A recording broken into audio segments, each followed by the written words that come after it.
नमस्कार विद्यार्थ्यांनो, आज आपण इयत्ता 6वीचं प्रकरण 7वं सममिती बघणार आहोत. आणि बघा, ह्या प्रकरणामध्ये आपल्याला अभ्यास करायचा आहे आणि नेहमीप्रमाणे जसे आधीचे प्रकरण केले आहेत तसंच आपण अभ्यास करूया. अभ्यासानंतर आपण सराव, सरावानंतर खेळ आणि खेळानंतर आपल्याला एक छोटीशी परीक्षा द्यायची आहे आणि परीक्षेच्या नंतर आपण शेवटी काय बघतो मुलांनो?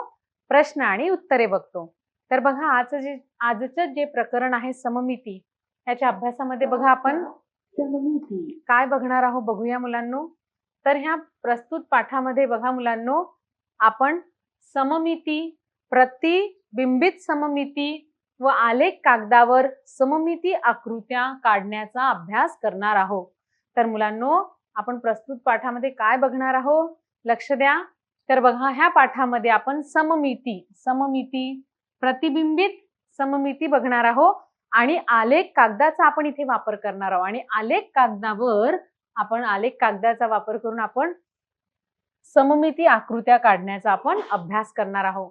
म्हणजे आपण आलेख कागदावर आपण सममिती आकृत्या कशा काढतात ते बघणार आहोत आणि सममिती बघणार आहोत आणि प्रतिबिंबित सममिती सुद्धा आपण इथे बघणार आहोत मुलांनो. तर बघा, स्पष्टीकरण बघूया मुलांनो. स्पष्टीकरणामध्ये बघा, एक कृती दिलेली आहे. आपण बघा, कोणतंही एखादा टॉपिक असला आणि आपण उदाहरणाद्वारे ते समजलं तर तुम्हाला जास्त चांगल्याने समजते मुलांनो आणि ते आपल्या लक्षात सुद्धा राहते. तर बघा, कृतीमध्ये काय करायचं आहे. कृतीमध्ये बघा मुलांनो, आपल्याला एक पान घ्यायचं आहे. पान म्हणजेच आपल्याला एक पेज घ्यायचं आहे. तर बघा, पेज घ्यायचं आहे, एक कागद घ्यायचा आहे आणि त्या कागदाला आपल्याला काय करायचं मुलांनो? मधातून बरोबर फोल्ड करायचं आहे. आणि मधातून समजा आपण फोल्ड केलं तर मग फोल्ड केल्यावर पुन्हा त्या कागदाला ओपन करायचं आहे. तर जसं बघा, याला फोल्ड केलं, फोल्ड केल्यानंतर ह्या कागदाला आपण पुन्हा ओपन करूया. फोल्ड करणं म्हणजे त्या कागदाची बघा, अशा प्रकारे त्या कागदाची काय करायची आहे? घडी घालायची आहे आपल्याला. मीन्स एकमेकांवर त्यांचे टोक आले पाहिजेत बरोबर. तर तसं त्या कागदाला आपण, कागद म्हणजेच पेजला आपण घडी घालूया आणि घडी घातल्यानंतर पुन्हा याला आपण ओपन करूया मुलांनो. पुन्हा बघा, आता इथे ओपन केलं म्हणजे मधातून बघा दोनही समान भाग झाले आहेत. आणि त्याच्यानंतर काय करायचं मुलांनो? तुम्हाला हवा त्या आकारामध्ये हवा तो शेप घ्या तुम्ही आणि इथे ड्रॉ करा. समजा आता तुम्ही सर्कल घेतला आहे, म्हणजे वर्तुळ घ्या आणि मग तो एका साईडला वर्तुळ काढल्यावर आपण काय करायचं? त्याला तुम्हाला हव्या त्या रंगाने त्याला रंगवा. समजा आता बघा, इथे आतमधून ह्या पूर्ण जो वर्तुळ आहे, सर्कल आहे, त्याला आपल्याला हव्या त्या रंगाने मुलांनो रंगवायचे आहे. आता रंगवून झाल्यावर बघा मुलांनो, आपण याला सर्कल घेतला आहे. तुम्ही याच्या जागी काय घेऊ शकता मुलांनो? सर्कल घेऊ शकता. कोणतंही तुम्ही त्रिकोण घेऊ शकता, ट्रायंगल घेऊ शकता, स्क्वेअर घेऊ शकता. मीन्स तुम्हाला जो हवा तो शेप तुम्ही घेऊ शकता आणि त्याला आतमधून आपण आपल्या आवडीच्या रंगाने कलर करायचा आहे. आणि मग कलर केल्यावर काय करायचं मुलांनो? कलर केल्यावर हा जो दुसरा पान आहे हा त्याच्यावर पुन्हा फोल्ड करायचा आहे, त्याची घडी घालायची आहे आणि मग ह्या पानाची याच्यावर घडी घालायची आणि मग याला त्या पानाला प्रेस करायचं आहे. त्या पेजला थोडंसं दाबायचं आहे. दाबल्याच्या नंतर पुन्हा तुम्ही मुलांना त्या पानाला ओपन करायचं आहे. मग पुन्हा आपण त्या पानाची जी घडी आहे ती खोलूया. तर तुम्हाला काय दिसेल मुलांनो? कोणता फरक दिसणार आहे? तर बघा, ह्या ज्या आकृतीमध्ये वर्तुळ आहे, सर्कल जो आपण काढलेला आहे, तर ह्या पानावर सुद्धा आपल्याला सारखाच जो वर्तुळ आहे तो दिसणार आहे. तर बघा, जेवढ्या आकाराचा वर्तुळ ह्या पानावर आहे तेवढ्याच आकाराचा वर्तुळ ह्या पानावर सुद्धा आपल्याला दिसणार आहे. सारखाच वर्तुळ दिसणार आहे. म्हणजे आपण काय केलं होतं? आपण मुलांनो सगळ्यात आधी एक पान घेतलं होतं आणि पानाला फोल्ड केलं होतं मधातून. अशा प्रकारे फोल्ड केलं होतं की एका पानाचा जो टोक आहे तो दुसऱ्या पानाच्या टोकवर बिलकुल आला पाहिजे. आणि त्याच्यानंतर पुन्हा आपण त्या पानाला ओपन केलं होतं. पानाला ओपन केल्यावर त्या पानाचे मीन्स त्या पेजचे दोन समान भाग झाले. समान भाग झाल्यावर आपण काय केलं मुलांनो? तर आपण एक वर्तुळ घेतला आहे आणि तो वर्तुळ जेव्हा आपण काढला मुलांनो, तर आपण हवा तो आकार घेऊ शकतो. इथे आपण वर्तुळ घेतला आणि त्या वर्तुळाला आपण रंगवलं आहे आतमधून आणि ते रंगवल्याच्या नंतर आपण मुलांनो काय केलं? हा जो दुसरा पेज आहे, हा दुसरा जो पानाचा आहे तो पुन्हा याच्यावर आपण फोल्ड केला आणि फोल्ड केल्यावर त्याला थोडंसं प्रेस केलं, दाबलं आणि दाबल्यानंतर आपण जेव्हा पुन्हा त्या पानाला उघडलं मुलांनो, तर काय दिसतं तुम्हाला उघडल्यावर? ह्या पानावरची आकृती ह्या पानावर दिसणार आहे, हे आपल्याला दिसलेलं आहे. म्हणजेच आपण काय म्हणू शकतो, आपण जे प्रकरण शिकणार आहोत सममिती, तर बघा याचं प्रतिबिंब आपल्याला इथे दिसलेलं आहे, म्हणजेच याला आपण प्रतिबिंबित सममिती म्हणतो. मीन्स इथे समजा आपण ट्रायंगल काढला असता आणि ट्रायंगल समजा काढल्यावर त्याला आपण रंगवलं असतं आणि त्या ट्रायंगलला रंगवल्यानंतर समजा पुन्हा आपण त्या पेजला फोल्ड केलं असतं, थोडंसं दाबलं असतं, तर ह्या पानावर सुद्धा आपल्याला ट्रायंगल दिसलं असतं मुलांनो. यालाच आपण सममिती म्हणतो. तर आता बघूया मुलांनो, उदाहरणाद्वारे पान घेतलं आणि पानाचे आपण काय केलं होतं मुलांनो, कागदाचे 2 समान भाग होतील अशी घडी घाला आणि नंतर ती घडी ओपन केली आहे, म्हणजे घडी उलगडली आहे. आधी फोल्ड केलं होतं आणि मग त्याला ओपन केलं, म्हणजे बघा असं आपल्याला दिसणार आहे. आणि त्याच्या एका भागावर रंगाचा ठिपका काढा आणि पुन्हा इथे ठिपका काढा, डॉट काढा, हवा तो आकार काढा आणि कागद दुमडा, मीन्स कागदला दुमडा म्हणजेच फोल्ड करा. आणि फोल्ड केल्यावर मुलांनो त्यावर थोडा दाब द्यायचा आहे, जसं आपण याच्या आधी बघितलं. आणि मग त्याला दाब दिल्यानंतर बघा काय होणार आहे. बघा इथे एक ठिपका घेतला होता, इथे निळा रंग दिला, त्याला फोल्ड केलं आणि मग त्याच्यावर दाब दिला. नंतर मग आपण जेव्हा तो पान जो आहे तो पुन्हा आपण त्याला ओपन केला आहे. ओपन केल्यानंतर तयार झालेली आकृती घडीवरील रेषेशी सममिती आहे. म्हणजे बघा आपण जेव्हा इथे कागदाचे 2 समान भाग करून इथे डॉट केला होता मुलांनो, आणि डॉट जो काढला होता त्याला आपण रंग दिलेला होता आणि मग त्या कागदाला बघा इथे इथे रंग दिला. मग याला पुन्हा आपण मुलांनो दिलेल्या आकृतीप्रमाणे आपण याला काय केलं, नंतर कागद उलगडा आणि मग याला फोल्ड केलं आणि फोल्ड केल्याच्या नंतर आपण याला ओपन केलं मुलांनो. तर ओपन केल्यावर किंवा कागद ओपन केल्यावर आपल्याला काय दिसेल, तयार झालेली आकृती घडीवरील रेषेशी सममित आहे. बघा इथे जो तयार झालेली, याच्यापासून इथे जी तयार झालेली आकृती आहे ती आपण काय म्हणतो, ह्या आकृतीशी काय आहे, सममित आहे. म्हणजेच आपण म्हणू शकतो तयार झालेली आकृती घडीवरील रेषेशी सममित आहे आणि यालाच सममिती म्हणतात. अगदी सोपं आहे मुलांनो. त्याच्यानंतर बघा आपण दुसरं उदाहरण बघूया.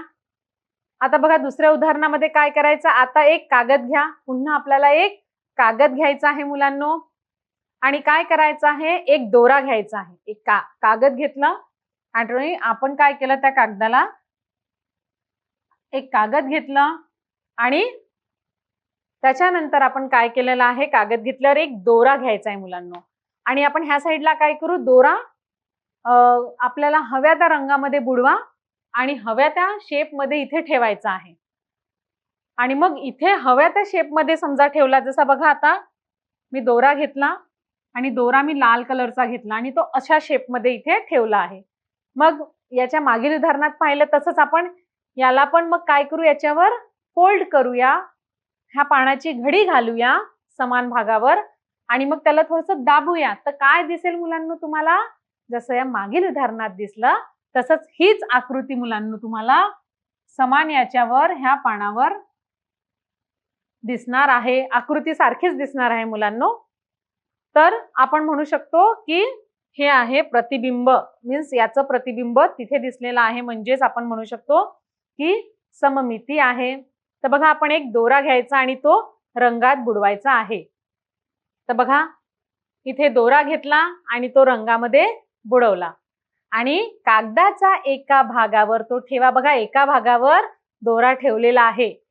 मग ठेवल्याच्या नंतर त्याला काय करायचंय, कागदाला घडी घालायची आहे. घडी घालणंच म्हणजे मुलांनो कागदाला फोल्ड करायचं आहे. पुन्हा आपण काय करूया मुलांनो, कागदाला फोल्ड करूया. बघा कागदाला फोल्ड केलेला आहे आणि फोल्ड केल्यानंतर काय करूया, फोल्ड करायचं आणि आपण याच्यावर दाब द्यायचा, म्हणजे घडीवर दाब द्यायचा आणि हळूच दोऱ्याचे एक टोक आपल्याला ओढायचे आहे. एक टोक दोऱ्याचे काय करायचे आहे, दोरा म्हणजे धागा, धाग्याचे एक टोक आपल्याला ओढायचे आहे मुलांनो. आणि कागद उलगडा म्हणजे आपण हे फोल्ड केलं आहे त्याला उलगडायचं आहे, म्हणजेच काय करायचं मुलांना, त्याला ओपन करायचं आहे आणि एक चित्र आपल्याला दुसऱ्या याच्यावर सुद्धा दिसेल. बघा मुलांनो, बघा आता, बघा इथे आपल्याला एक चित्र दिसलं आहे मुलांनो, म्हणजे इथे जो आहे समान इथे पण चित्र आपल्याला दिसलेलं आहे. कागदाच्या घडीच्या दुसऱ्या बाजूला जो आकार दिसेल तो पहिल्या आकारासारखाच असेल. तयार झालेले चित्र सममिती आहे असे म्हणतात.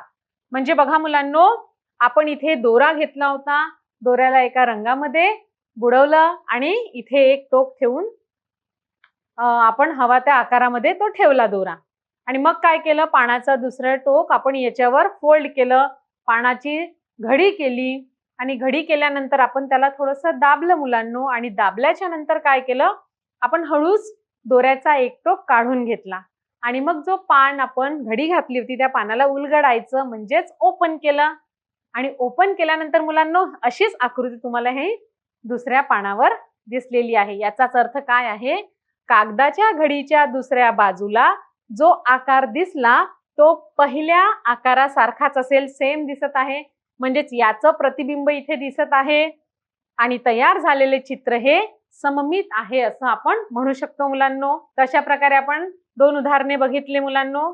तर आता तुम्हाला विचार करायचा आहे आणि सांगा मुलांनो.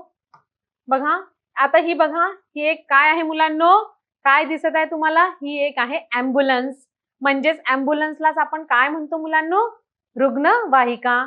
तर बघा ही रुग्णवाहिका आहे.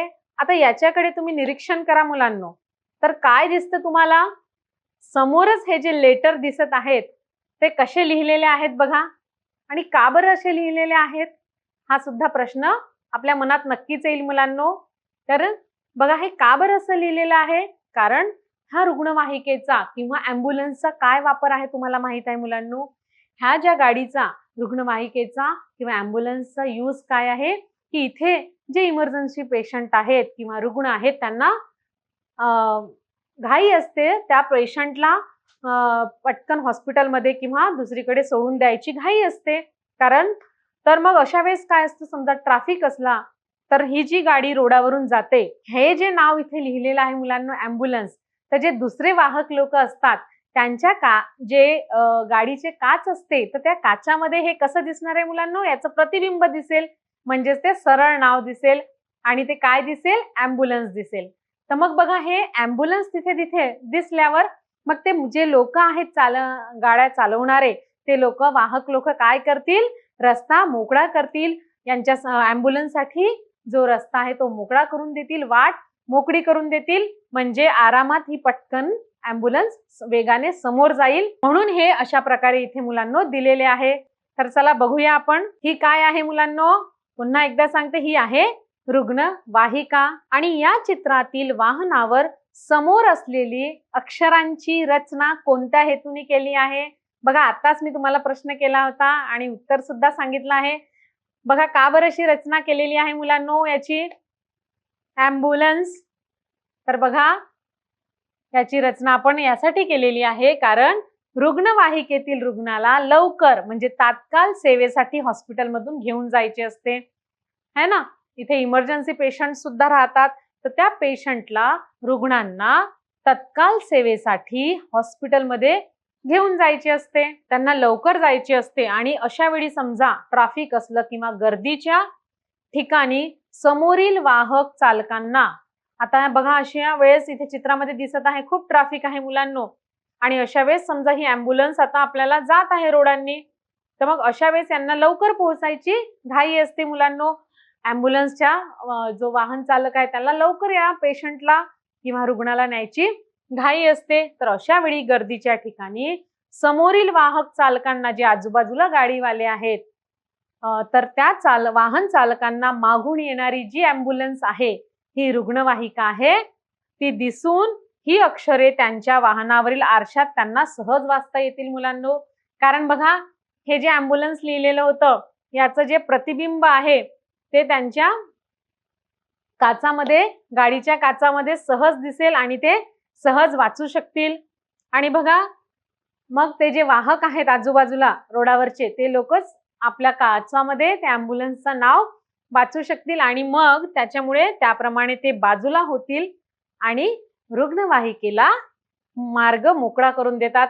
बघा मुलांना, तुम्ही सुद्धा अनुभवले असाल आपल्या आई वडिलांसोबत. कधीही तुम्ही जात असाल तर ॲम्ब्युलन्स आली तर आपण अशा वेळेस काय करतो मुलांनो, पटकन आपण साईडला, आपले जे आई वडील आहेत समजा गाडी चालवत आहेत तर ते पटकन साईडला होतात आणि बाकीचे लोक सुद्धा साईडला होऊन रस्ता खाली करून देतात, मार्ग मोकळा करून देतात. कोणासाठी? ॲम्ब्युलन्ससाठी. कारण ॲम्ब्युलन्स लवकर तात्काळ ती हॉस्पिटलमध्ये पोहोचली पाहिजे त्याच्यासाठी. तर मग हे जे प्रतिबिंब असते ते आरशामध्ये दिसल्यावर जो बाकीचे लोक आहेत ते रस्ता मोकळा करतात, त्याच्यामुळे ते ॲम्ब्युलन्सवर नाव अशा प्रकारे लिहिलेलं राहते मुलांनो. तर आता चला आपण चर्चा करूया मुलांनो. ही आकृती बघा मुलांनो, इथे अनिल, सुधा आपण आरशात दिसत आहोत, ते आपले प्रतिबिंब आहे. म्हणजे बघा, ही म्हणत आहे आई असेल किंवा बघा हे जे 3 जण आहेत ते इथे 2 जणांचे नाव दिलेले आहे, अनिल आणि सुधा, आणि आपण म्हणजे ही. तर अनिल, सुधा आणि आपण आरशात दिसत आहोत आणि आरशामध्ये दिसताना ते काय आहे मुलांनो, ते आपले प्रतिबिंब आहे. आपण बघा रोज आपलं तयारी झाल्यावर किंवा काही करायचं असलं तर आपण आरशामध्ये बघतो. बघा केस करताना तुम्ही आरशामध्ये बघता की आपले केस व्यवस्थित होत आहेत की नाही. तर का बरं बघतो मुलांना आपण आरशामध्ये? कारण आरशामध्ये आपलं काय दिसते? प्रतिबिंब दिसते. त्याच्यामुळे मग प्रतिबिंब आपल्याला दिसतं, आपण बघू शकतो की अरे वा, माझे केस बरोबर होत आहेत की नाही. तशाच प्रकारे बघा ह्या चित्रामध्ये अनिल, सुधा आणि ह्या आहेत, ह्या आपलं प्रतिबिंब आरशामध्ये बघत आहेत. आणि यात वेगळे काही दिसत आहे का मुलांनो? बघा तुम्ही बघितलं असेल, स्वतःचं प्रतिबिंब बघितल्यावरही आपल्याला आरशामध्ये वेगळं दिसते.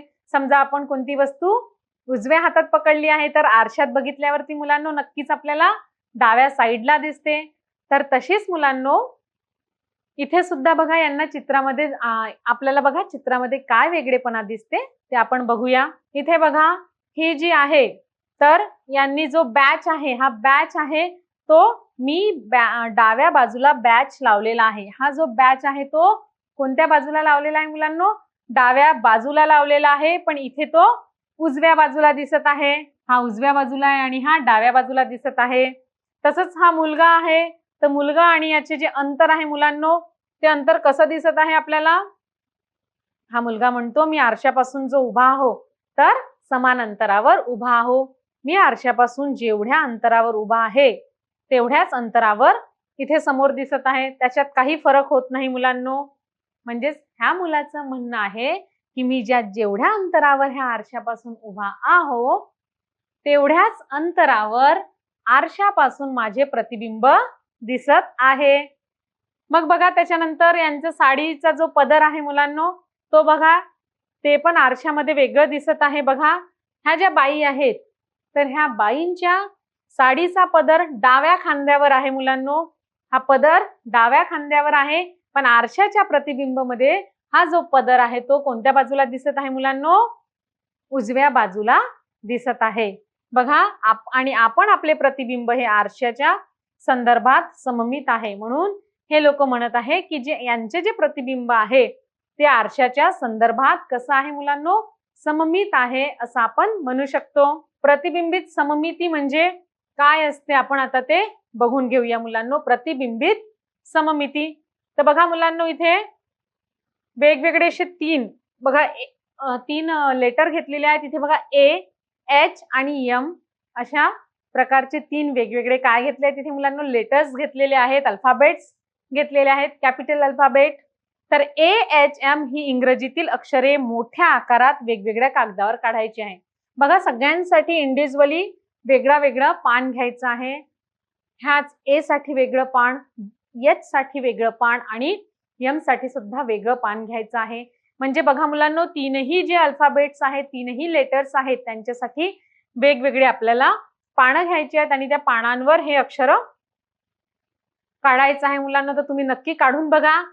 आपल्या वहीच्या पानावर अल्फाबेट्स काढा, तुम्ही ए काढा, एच काढा आणि एम काढा. तर बघा ती अशा प्रकारे दुमडा.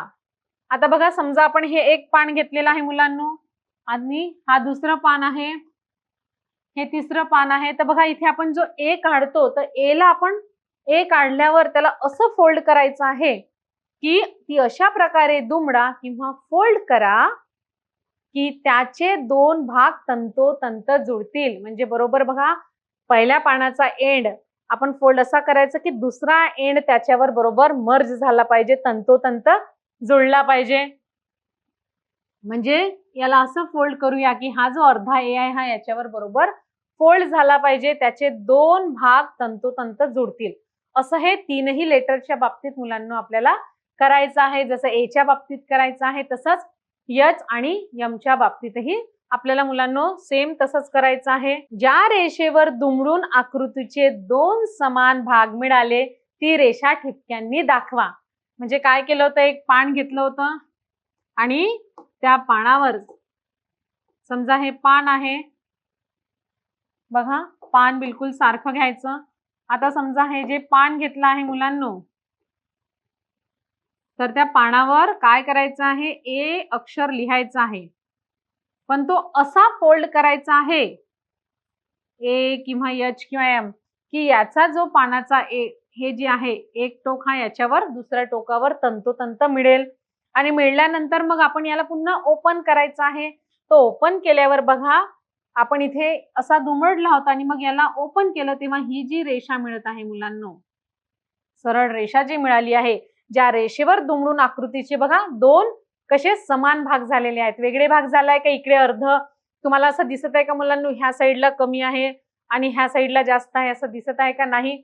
बघा, तीनही आकृतींचं तुम्ही व्यवस्थित निरीक्षण करा आणि आपण त्याला असं फोल्ड केलं आणि एकामेकावर जुळतील तंतोतंत असे तीनही अक्षरांना आपण मुलांना फोल्ड केलं. आणि फोल्ड केल्यानंतर जेव्हा मुलांना आपण याला ओपन केलं, तो ओपन केल्यावर आपल्याला काय दिसलं, हे जे दोन भाग आहेत, ज्या रेषेवर दुमडून आकृतीचे दोन समान भाग मिळाले ती रेषा ठिपक्यांनी दाखवा. बघा, ठिपक्यांनी दाखवलेली आहे. आणि दोनही भाग कसे आहेत मुलांना, बघा ए चे दोन भाग बघितले, एच आणि एम चे, हे दोनही भाग कसे आहेत मुलांनो, समान आहेत, सममित आहेत. असं आहे का इथे कमी आहे आणि इथे जास्त नाही मुलांनो. म्हणजेच आपण ही ठिपक्यांनी जी रेष काढली आहे बघा, तर हे दोनही भाग कसे आहेत, सममित आहेत. म्हणजेच आपण ती रेषा म्हणजे त्या आकृतीची सममित अक्ष आहे. याला आपण काय म्हणतो, ह्या रेषेला सममित अक्ष म्हणतो. हे बघा, ह्या ज्या रेषा आहे मधातून, म्हणजे दोनही लेटर्स समान भाग करणारी जी मधातली रेषा आहे त्या रेषेला आपण मुलांनो सममित अक्ष असं म्हणतो, हे लक्षात ठेवा. आणि ज्या सममित आकृतीचे त्यातील अक्षामुळे होणारे दोन भाग एकमेकांशी तंतोतंत जुळतात. बघा मुलांनो, ज्या सममित आकृतीचे, बघा हे सममित आकृतीचे त्यातील अक्षामुळे हे तंतोतंत भाग जोडले मुलांनो, याला आपण सममित अक्ष म्हणतो. तर ज्या सममित आकृतीचे त्यातील अक्षामुळे होणारे जे दोन भाग एकमेकांशी कसे तंतोतंत जुळतात, बघा हे जे भाग आहेत ते एकमेकांशी तंतोतंत जुळतात, त्या प्रकारच्या सममितीला आपण प्रतिबिंबित सममिती म्हणतो. बघा, तर हे सममित अक्षामुळे जे दोन भाग आहेत ते तंतोतंत एकमेकांस जुळतात, तर त्याला आपण काय म्हणतो, सममितीला. त्या सममितीला प्रतिबिंबित सममिती असं म्हणतो मुलांनो. नक्कीच तुमच्या लक्षात आलं असेल की सममिती म्हणजे काय आहे, प्रतिबिंबित सममिती म्हणजे काय आहे. आता बघा, काही ज्या आकृत्या असतात त्यांना एकापेक्षा जास्त सममिती अक्ष असतात. बघा, इथे सममिती अक्ष काही आकृत्यांना एकापेक्षा जास्त सुद्धा असतात मुलांनो. तर बघा, त्याचे आपण उदाहरण बघूया. बघा, आपण ही आकृती बघितली आहे, तर खालील आकृत्या सममिती आकृत्या आहेत बघा मुलांनो. बघा, इथे हा जो भाग आहे याचं हे सममित अक्ष आहे, तर हे याचाच भाग सेम याच्या ह्या साईडला आपल्याला दिसत आहे मुलांनो. म्हणजेच आपण म्हणू शकतो की ह्या आकृत्या काय आहेत, सममित